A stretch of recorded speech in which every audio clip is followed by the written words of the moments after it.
Hi, my name is Elizabeth Broyles. I'm 87 years old, and I had to take care of my husband for 22 years who had Alzheimer's.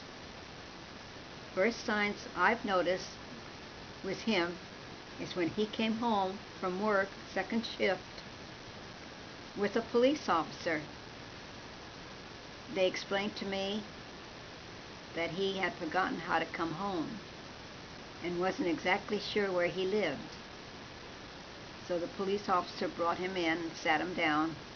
He seemed confused, and I couldn't figure out why or what was wrong, so it scared me.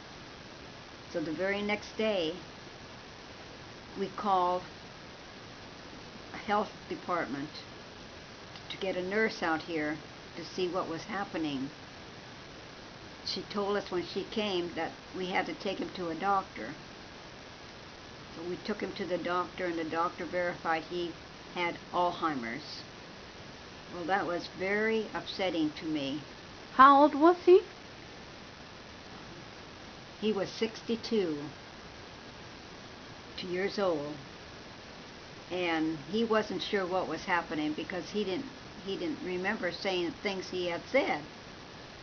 The doctor took him in and asked him quite a few questions, and he came out, his chin way down here. He said, "Mrs. Broyles, we have a problem."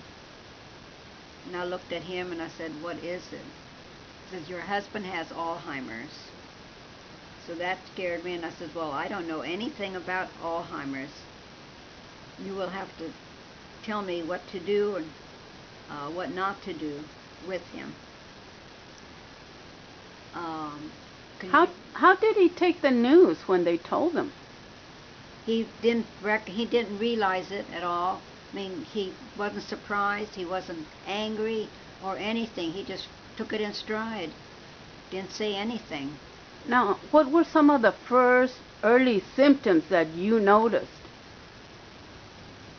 I didn't have any. He acted normal until we took him to the doctor's office.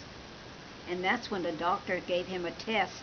I don't know the results of the tests or anything because the doctor took him into his office and would not let me go in with him. And what were the first things that you started to notice after that? He was trying to remember when he was a young boy, and he kept talking about going back home and things that didn't make any sense to me because we never talked about things like that. So that was one of the signs. And then after we took him to the doctors and they told us what we were going to have to do, was the very beginning for me. Now, how long did he stay working after that? Till he was 65. So he still worked quite a while. And he wasn't bad enough that he had to stop work right away. He continued working on until he was 65. And then it was up to us to have to place him into a home or an institution with people who had Alzheimer's. But I put him in a institution, and I wasn't happy with the way they were taking care of him. So we took him out of there, and I brought him home, and then I took care of him from then on. For how many years? Oh, my goodness, I don't know. 22 years that I can think of. So he was sick with Alzheimer's quite a while.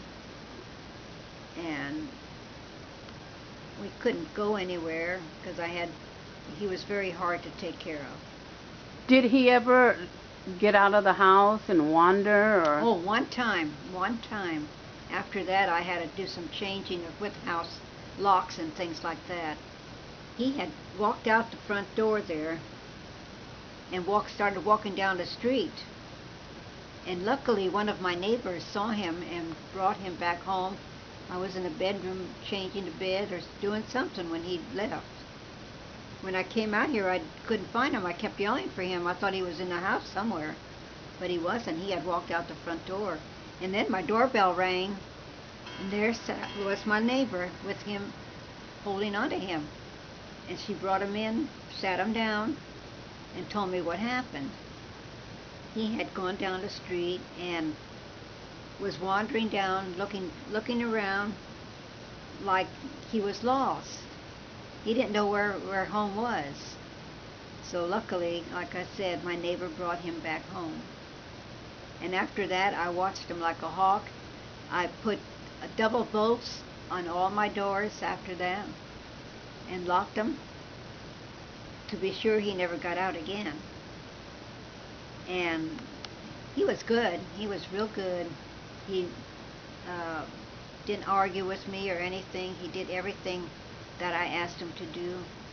It was easy for me to take care of him, except when it came to giving him a bath or changing clothes, because I had to pick up his arms like you do a little baby, and his legs, and put on his shorts and trousers. It was very hard for me. And you didn't have an aide, right? No, I didn't have an aide, no. I didn't know you could have aides at that time. And I just took care of him. My daughter said, "Mom, you can't do that. You're going to get sick." And sure enough, I didn't get sick, but my body I lost a lot of pounds. And I just began to get weak, and I couldn't take care of him anymore. So that's when I began to get help. I didn't know you could call for help. And you called Aid for the Aged and get help that way. Well, I want to thank you for sharing your story. Maybe it'll help somebody that's going through something similar. I hope it does, just a little bit. Well, but it's very difficult. Thank you. You're welcome.